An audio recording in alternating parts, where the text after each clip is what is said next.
like to welcome you to this dinner that we neither paid for nor prepared nor organized. We just kind of showed up really late, as is our thing. And so we'll be speaking on behalf of our father. So Greg left us, passed away this past year. About a year ago. On the dot.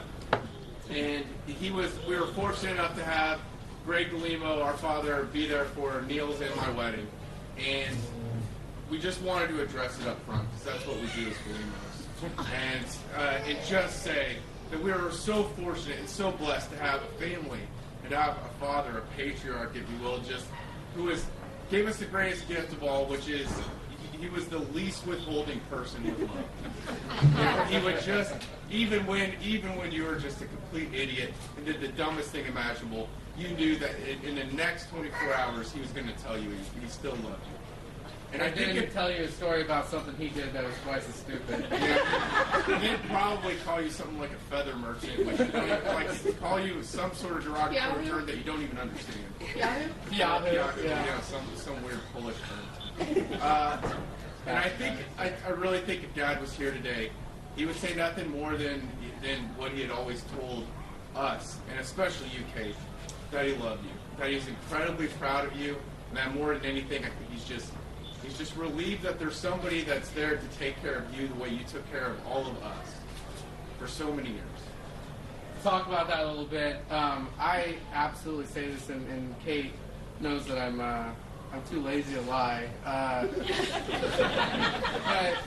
I think my sister Kate is quite possibly the least selfish person I've ever known in my entire life.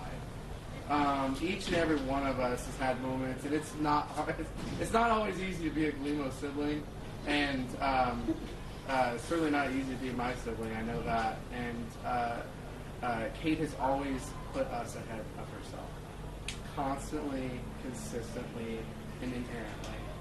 It doesn't mean she's not an asshole sometimes. But even when she does it, like, she lets other people do it too, so it's not selfish. And so we just want to say that, it's something that meant a lot to me, because she was like, oh, we're going to be doing it in England. It's like, okay, all right, we'll be doing it in England. And even then I just thought, you know what, there's nobody who deserves to impose a little bit more than Kate. So no matter what a huge asshole she might be to you, before or now or tomorrow or whenever, just know that she deserves it. Like, she deserves to be selfish, because I mean that. You are the least selfish person I've ever known, and I've done nothing but benefit from that. I have my first daughter who's, I have to say that there's just a special connection with the first.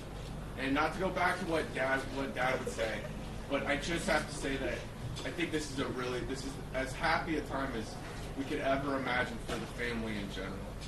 And you've always been there for us. We're incredibly happy for you. And I don't know. I wish we could, I wish we could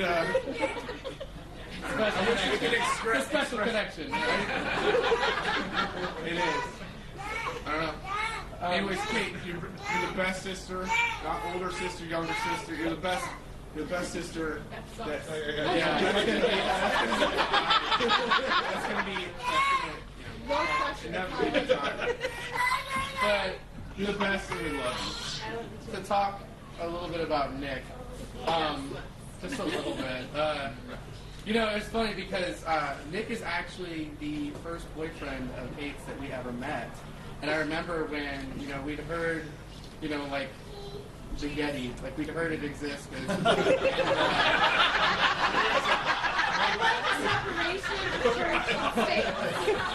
It's only my worlds to collide. Yeah, and, well, bravo. Because honestly, I remember thinking, like, okay, well, I lost the bet because she's not gay, so that's it.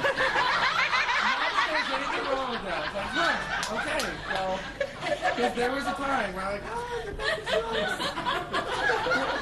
So, and you still have to explain the Indigo Girls album. But to talk about Nick. Like I first met Nick, and I liked him. He's all right. And the first time, and I just remember thinking like, hey, what's the connection there? And then I saw him pick up a piece of food off the floor. I was like, okay, now I get it. But seriously, you'll get it later. It's fine. But seriously, I remember it hit me at Christmas. It hit me really well and really good at Christmas when, I remember I gave a speech at Ben's wedding where I talked about when you leave home, like we've all kind of scattered, you leave home, you have a hole in your heart from your family, and you search for people who fill those roles. And I remember when Dad died, I've got to step up. I remember thinking, I've got to step up, or I've got to, try and fill that hole for us and for everybody. And then I got to know Nick a little bit better, and I realized he actually is Dad. We came up with three pretty good ways that he's a lot like Dad. He's perpetually grumpy. We're pretty sure he wears whitey tighties. Now I'm looking to confirm that. But he's really good at making fun of Mom. Yeah, that was you guys have the same BS threshold for Mom that Dad did, which is like none. Like that really kind of sealed. Like he really is, and I hope traffic rage. And I hope you understand that's a huge honor. And I think the final thing, I mean that's one of the biggest compliments is to compare you to him, and that I can give. And I think the last thing that really sealed it for me, not that you needed my approval. No, I did. You did, yeah. Let's be honest. The last thing for me was at Dad's. When it was at Dad's funeral, and you came, and we were also happy and impressed that you came. And Kate told me, I mentioned that to him, to Kate, and Kate said, I told him he didn't need to come. He's not your dad. He wasn't your dad. And you said, Katie, if I had it my way, he would have been. And so, please welcome to this giving, loving, hating family. Salute. Okay. Thank you, guys.